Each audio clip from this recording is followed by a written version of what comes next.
रतन टाटा हमारे भारत देश के सबसे बड़े उद्योगपतियों में से एक हैं। हमारे देश में उद्योगपति तो बहुत हैं, लेकिन रतन टाटा जैसा दरियादिल इंसान कोई और नहीं है। चलिए जानते हैं रतन टाटा के जीवन की पूरी कहानी। टाटा परिवार हमेशा से ही सोशल कार्यों में आगे रहता था। ठीक वैसे ही रतन टाटा भी हमेशा सोशल कार्यों को बढ़ावा देते हैं। वे हमेशा लाखों करोड़ों रुपए दान करते रहते हैं। अभी कोरोना काल में इन्होंने 500 करोड़ रुपए पीएम फंड में दिए हैं, जिससे गरीबों की मदद की जाए। रतन टाटा विश्व के प्रसिद्ध उद्योगपतियों में से एक हैं। वे पूरे 24 साल टाटा के चेयरमैन पद पर रहे और टाटा समूह को संभाला। साल 2016 से साल 2017 तक चेयरमैन पद पर रहे और इसके अलावा 1981 से अभी तक टाटा समूह के अध्यक्ष बने हुए हैं। रतन टाटा टाटा समूह के सबसे प्रमुख कंपनियां जैसे TCS, Tata Motors, Tata Chemicals, Taj Hotels, Tata Steel, Tata Power, Tata Tele Services, Tata Technologies, Titan Industries, Tata Communications, Tata Auto Company Limited के भी अध्यक्ष हैं। जब से रतन टाटा ने टाटा समूह की कमान संभाली है, टाटा समूह और भी ऊंचाइयों को छूता चला जा रहा है। ये सब रतन टाटा जी के मेहनत का नतीजा है कि टाटा समूह का व्यापार दुनिया भर के 150 देशों में फैल गया है, जिसकी वजह से टाटा समूह का राजस्व कई गुना बढ़ गया है। रतन टाटा की जीवन की कहानी। रतन टाटा का पूरा नाम रतन नवल टाटा है। उनका जन्म 28 दिसंबर 1937 को सूरत शहर के गुजरात भारत देश में हुआ था। साल 2021 में 84 साल के हो चुके हैं। रतन टाटा के पिता का नाम नवल टाटा था और मां का नाम सोनू टाटा था। रतन टाटा की शुरुआती पढ़ाई कैथेड्रल और जॉन कैनल स्कूल मुंबई और बिशप कॉटन स्कूल शिमला से की। आगे की पढ़ाई के लिए वे अमेरिका की कार्नेल यूनिवर्सिटी से स्ट्रक्चरल इंजीनियरिंग 1962 में की और हार्वर्ड यूनिवर्सिटी से 1975 में एडवांस्ड मैनेजमेंट प्रोग्राम किया। करियर। विदेशों में पढ़ाई करते समय वे अपने टाटा नाम को भूलकर वे वहां के होटल्स में छोटे मोटे वर्कर का काम करते रहे। अपनी पढ़ाई पूरी करने के बाद भारत लौट आए। उन्होंने 1961 टाटा समूह के टाटा स्टील कंपनी के शॉप फ्लोर पर काम करने से शुरुआत किया था। टाटा परिवार के अनुसार उन्होंने 1970 तक टाटा समूह के अलग अलग कंपनियों के साथ काम किया। 1971 में उन्हें टाटा समूह के मैनेजमेंट प्रोग्राम में प्रमोट किया गया। उसके बाद उन्हें टाटा समूह के टीवी और रेडियो बनाने वाली कंपनी नेल्को को सौंप दिया गया, जो पहले बहुत ही घाटे में चल रही थी। लेकिन सिर्फ 3 साल में रतन टाटा ने नेल्को कंपनी को आगे बढ़ाया। नेल्को के मार्केट शेयर को 2% से 20% तक बढ़ाया। लेकिन उसी समय देश में मंदी आ गई और टाटा समूह को ये कंपनी बंद करना पड़ा। 1977 में रतन टाटा को टाटा समूह के एक्सप्रेस मिल कंपनी को सौंपा गया, जो कि पहले से ही बंद होने के कगार पर आ चुकी थी। रतन टाटा ने इस कंपनी को फिर से खड़ा करने के लिए मैनेजमेंट के सामने 50 लाख रुपए का प्रस्ताव रखा, लेकिन मैनेजमेंट ने इस प्रस्ताव को ठुकरा दिया और जल्द ही ये कंपनी भी बंद हो गई। रतन टाटा बने अध्यक्ष।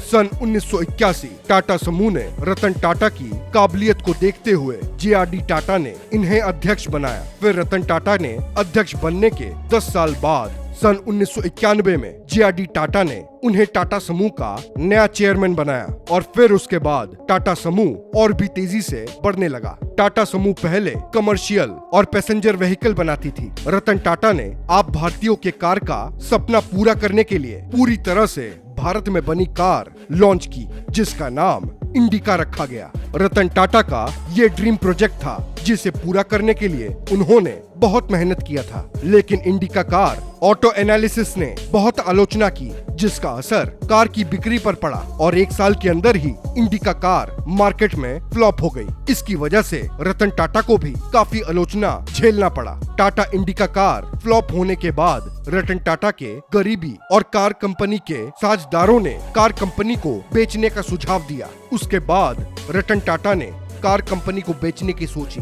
इंडिका कार के वजह से हुए अपमानित। इंडिका कार बेचने के लिए वे अपने साझेदारों के साथ अमेरिका फोर्ड कंपनी के पास गए। अमेरिका में फोर्ड कंपनी के सीईओ के साथ 3 घंटे मीटिंग चली और मीटिंग के बीच में ही फोर्ड कंपनी के सीईओ ने उन्हें बातों ही बातों में बोला कि अगर कार बनानी नहीं आती तो उसमें पैसा क्यों लगाया, हम ये कंपनी खरीद कर तुम पर बहुत बड़ा एहसान कर रहे हैं। ये शब्द सुनकर वे अपने आप को अपमानित सा महसूस करने लगे और रातों रात अमेरिका से वापस चले आए। अमेरिका से वापस आने के बाद रतन टाटा ने अपना पूरा ध्यान कार कंपनी पर लगा दिया। सालों तक रिसर्च किया, फिर उन्होंने इंडिका कार का नया वर्जन लॉन्च किया जिसका नाम इन्होंने इंडिका V2 रखा। इस कार को सभी ने पसंद किया और कुछ ही वर्षों में रतन टाटा का कार व्यापार बहुत ही अच्छे से आगे बढ़ने लगा। दूसरी तरफ फोर्ड कंपनी अपने नए मॉडल जैगुआर और लैंड रोवर की वजह से काफी घाटा झेल रही थी और 2008 आते आते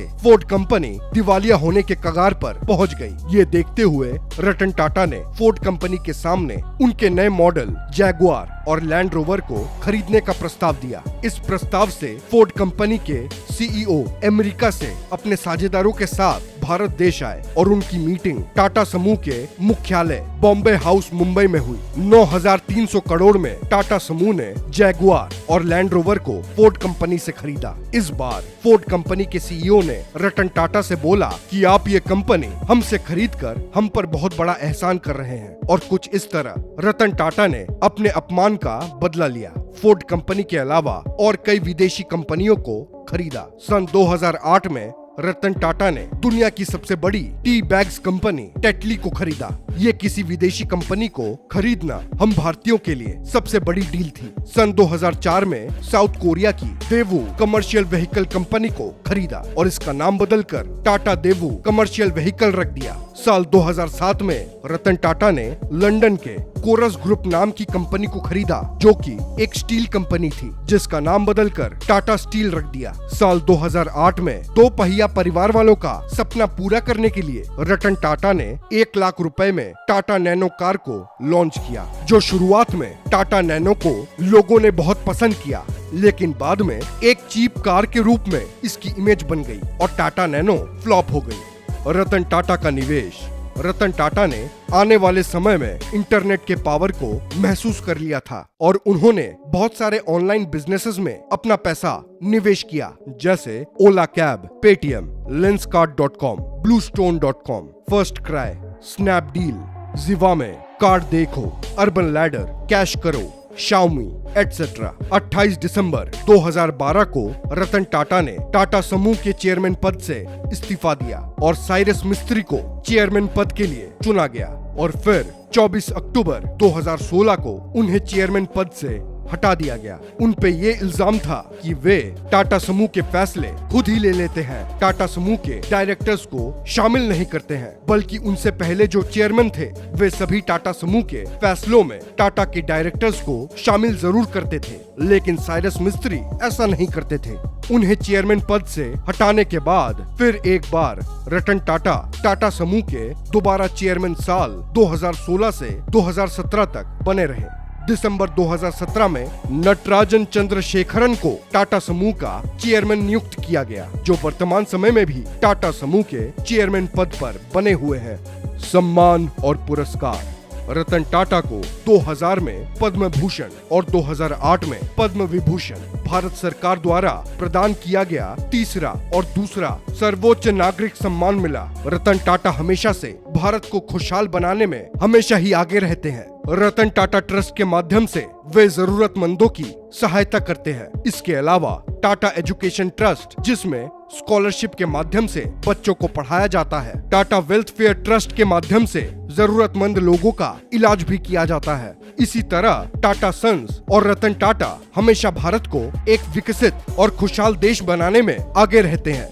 आशा करते हैं कि आपको ये वीडियो पसंद आई होगी। अपने व्यूज हमें कमेंट सेक्शन में बताएं और ऐसे ही वीडियोस देखने के लिए हमारे चैनल को सब्सक्राइब करें।